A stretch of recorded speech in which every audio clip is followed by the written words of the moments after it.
დიდ ქალაქებში ადამიანები დაახლოებით 3 წლით ნაკლებს ცოცხლობენ. რატო? იმიტომ რომ ჰაერი დაბინძურებულია. და როცა ვამბობთ ჰაერის დაბინძურებას, რას გულისხმობთ ხოლმე? ანუ რა არის მან პრობლემა? ხო კონკრეტული ნივთიერებებია, ან კონკრეტული ნაწილაკებია, რომელიც ჩვენ ორგანიზმში შედის და კონკრეტულ დაავადებას იწვევს. აი რეები ამაზე ვისაუბრებთ და როგორ უშველოთ.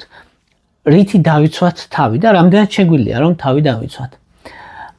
პირველ რიგში უნდა ითქვას, რომ აი ეს ნაწილაკები, რომელიც დაბინძურებული ნაწილაკები, რომელიც ჰაერშია, იწვევენ გულის დაავადებებს, ფილტვის დაავადებებს, ალცჰეიმერს ასაკონებში, ბავშვებში ასთმას ხშირად და ფილტვის კიბოსაც კი, მაშინაც კი თუ ადამიანი მწეველი არ არის, დაბინძურებული ჰაერი ფილტვების კიბოს რისკს დაახლოებით 30%-ით ზრდის, რაც ძალიან დიდი მაჩვენებელია. დიდ ქალაქებს როცა ვამბობთ, მართლა დიდი ქალაქები გულისხმობა, მაგალითად ბეიჯინგი, კაირო, დელი, ნიუ-იორკი, ლონდონი და ასე.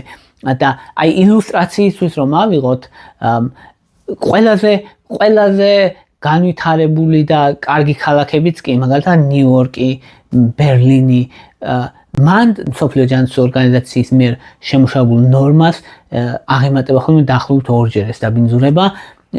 თბილისში დაახლოებით აღემატება 4-ჯერ.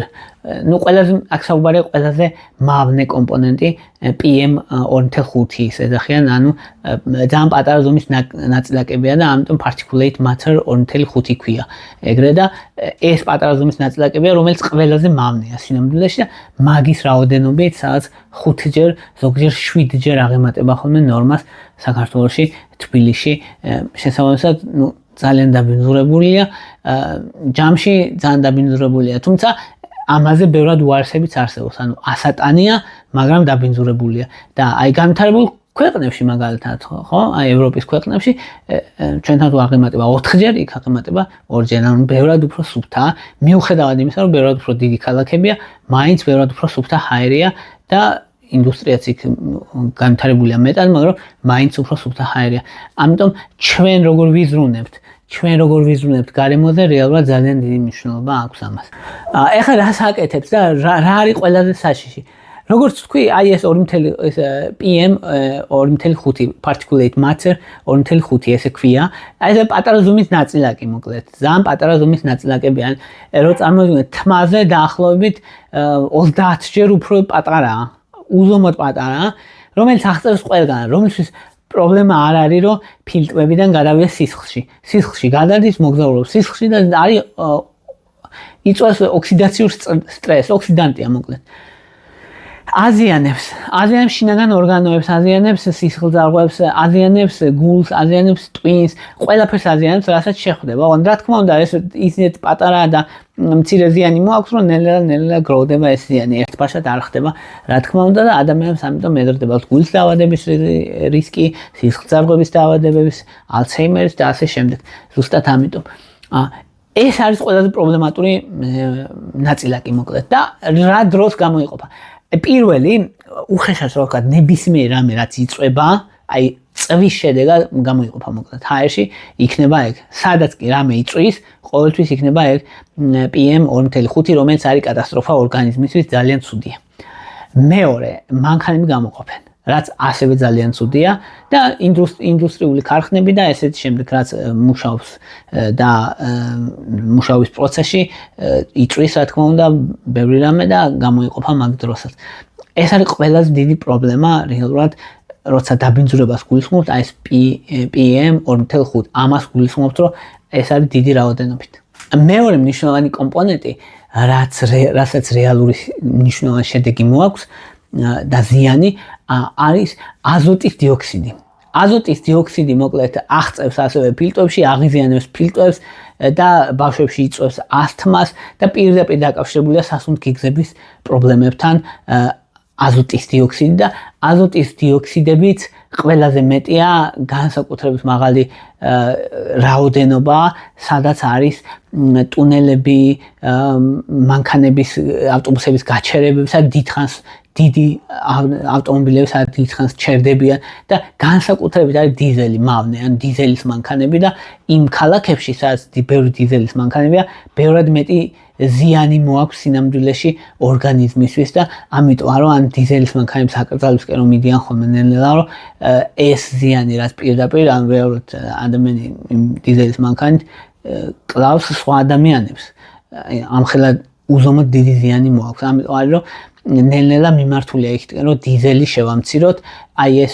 PM2.5-იც და აზოტის დიოქსიდიც ბევრად უფრო მეტი გამოიყოფა დიზელის წვის შედეგად. მესამე მნიშვნელოვანი კომპონენტი რასაც ზიანი მოაქვს არის ოზონი, ხო ეს არის ground level ozone ეძახიან, ანუ ჩვენ დონეზე რაც ოზონია, ატმოსფეროში ზევით რო ოზონია, იმაზე არაა საუბარი აქ. ჩვენთან რო ოზონი წარმოიქმნება, მზის სხივები მოკლედ სხვა კომპონენტებთან რეაქციაში შედიან ულტრაისფერის სხივები და აზოტის ოქსიდთან მაგალითად და წარმოიქმნება ოზონი და ეს ოზონი ძალიან ძლიერი ოქსიდანტია, წვავს მოკლედ ყველაფერს რა და სასუნთქ სისტემას მაგალითად სასუნთქ სისტემისთვის არის კატასტროფა და ჩვენ ორგანიზმში როცა 1-2 საათიც კი საკმარისია რომ ძლიერი სადაც ოზონი ძლიერად არის იმ ადგილში იყოს ადამიანი რომ უმწვავდება ასთმა და ფილტვების ფუნქცია უმცირდება გაზომვადად ანუ 2 საათიც კი საკმარისია ოზონი დაბინძურებულ გარემოში რომ იყოს ადამიანი და ეგ რომელ ადგილებია აი მოკლედ მზიანი გადატვირთული და უქარო ქალაქები სადაც არის აი ბევრად მეტი ოზონია ასეთი ქალაქები არის თეირანი, ნიუ-დელი, ათენი, ლოს-ანჯელესი. მეოთხე მნიშვნელოვანი კომპონენტი არის ნახშირბადის მონოქსიდი, ანუ CO-ს რო ვეძახით, იგივე CO. CO რა არის? უკავშირდება ჰემოგლობინით, ჩვენს ორგანიზმში სისხლის უჯრედებს უკავშირდება და ეს სისხლის უჯრედები ვეღარ იკავშირებენ ჟანგბადს რა და ანუ კონკურენციაში შედის და უჟანგბადოს ტოვებს ადამიანს და ადამიანს CO-თი მოიწამლაო გაგიათ ალბათ რომ უჰაერობა აქვს, სისუსტე აქვს, ვერ სუნთქავს და მაღალი დოზის შემთხვევაში შეიძლება მოკვდეს ადამიანი. ხო, CO უფრო დიდი პრობლემაა სახლის შიგნით ხოლმე, ღუმელები თუ უყენიათ არასრული წყარო მიდის და სახლში დგება CO-ს რაოდენობა იწევს ზევით. ასევე არის ხოლმე გარაჟებში რო ქოქავენ მანქანას, მაგ დროსაც CO და რამდენჯერ დაღუპულა ადამიანი CO-ს მოწამვლისას ან გენერატორს რო ჩართავენ სახლში. ამიტომ არ შეიძლება ესენი უნდა მოაცილო მოკლედ სახლიდან გარეთ ყველა შემთხვევაში რაც შეიძლება იწოდეს და რამაც შეიძლება დაბინძურება დააგროვოს სახლში. კიდევ არის სხვა კომპონენტებიც რომელიც მავნეა, უამრავია ეგეთი, მაგალითად გოგირდის დიოქსიდი ან აქროლადი ორგანული კომპონენტები და სხვა შემადგენელი კომპონენტები ჰაერს, მაგრამ მაგათი როლი შედარებით მცირეა იმათთან შედარებით რაც ვთქვით. ან ძირითადი ყველაზე მთავარი არის ეს PM2.5 რომელსაც რეალურად ყველაზე დიდი გაზომვადი ზიანი მოაქვს ორგანიზმისთვის. ახლა გადავიდეთ რა ისი გაკეთება შეგვიძლია. პირველი არის ნიღაბი, აი N95-ს რო ეძახიან, ანუ სერტიფიცირებული ნიღაბი უნდა იყოს, რომ ნაწილაკების ძალიან დიდ რაოდენობას ბლოკავდეს და ფილტრავდეს. ეგ არის მთავარი მან, თორე ისე ჩვეულებრივი ნიღბები ატარებს ყველაფერს. ბევრი ატარებს ყოველ შემთხვევაში, ამიტომ სერტიფიცირებული უნდა იყოს, სასურველი ეგეთია.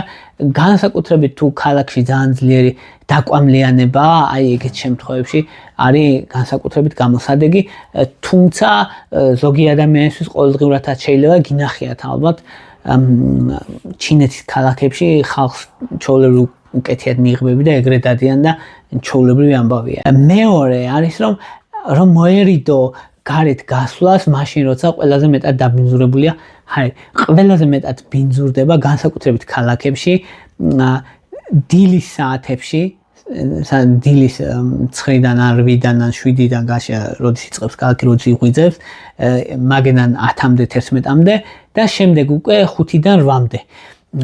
ამ დროს არის ყველაზე მაღალი დაბინძურება და მაგ დროს რო სახლში იყოთ, ეგ არის საუკეთესო, იმიტომ რომ ძალიან დიდი მნიშვნელობა აქვს ხოლმე, ანუ იმდენად დაბინძურებულია მაგ დროს ჰაერი, რომ მნიშვნელოვნად იცავს შენს ორგანიზმს ამ შემთხვევაში.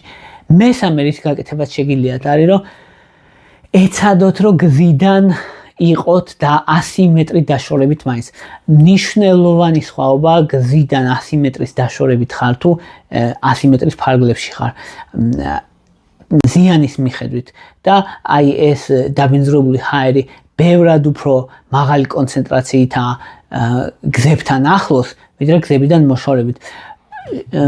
მაგალითად 100-დან 200 მეტრამდე თუ მოშორებით ხარ, უკვე ბევრად სუფთა ჰაერს უნდქავ რეალურად.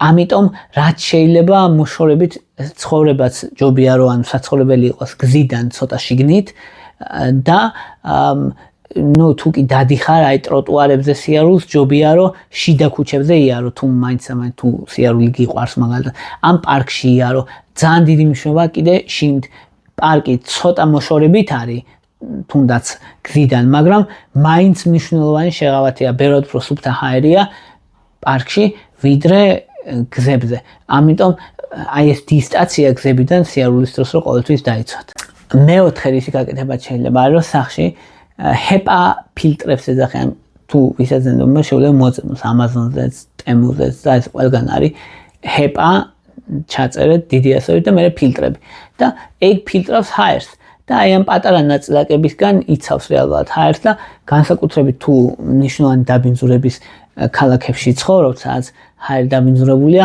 სადაც 50%-ით შეუძლია რომ გაფილტროს, ზოგ შემთხვევაში მეტითაც გაფილტროს ჰაერი და ძალიან დიდი შეღავათია ეგეც.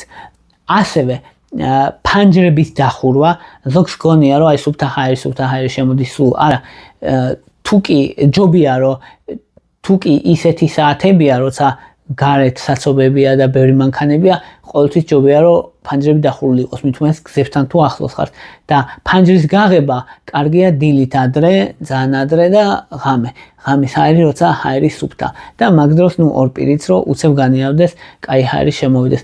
ეს შესაძლებელია და ასევე ნახშირორჟანგი გავიდეს ოთახიდან.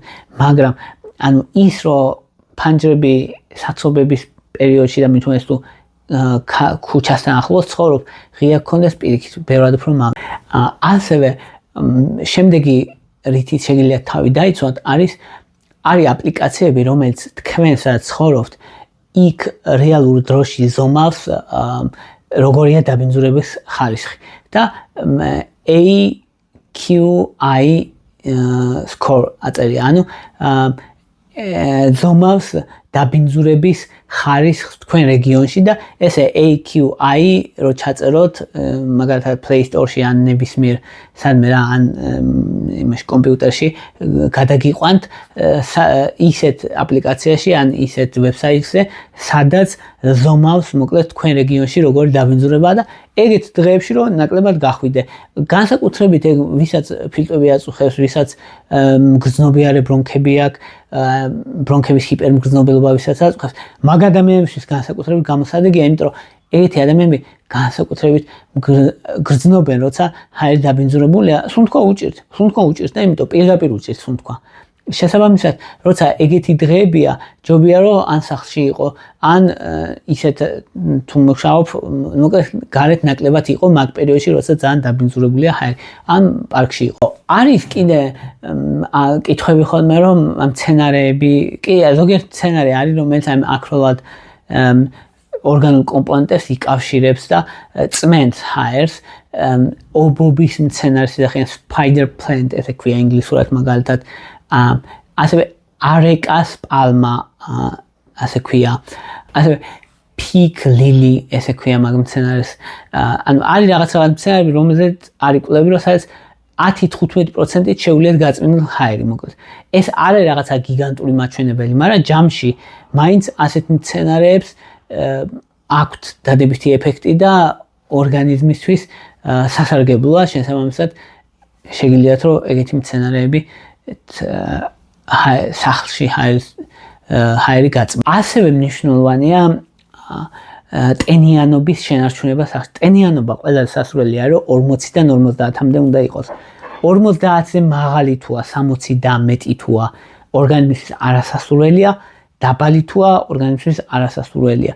ორივე შემთხვევაში მაგალითად მაღალი ტენიანობის პირობებში ეს სახლის ტკიპები და მტვრის ტკიპები ასევე და ესეთი ობის სოკოები და ესეთი მრავლდებიან ადვილად, ამიტომაც ცუდი და დაბალი ტენიანობის პირობებში კიდე უფრო მეტად მტვრიანი შეიძლება იყოს, იმიტომ რომ არ ხდება ჰაერის იონიზაცია და ჰაერის გაწმენდა ადვილად არ ხდება და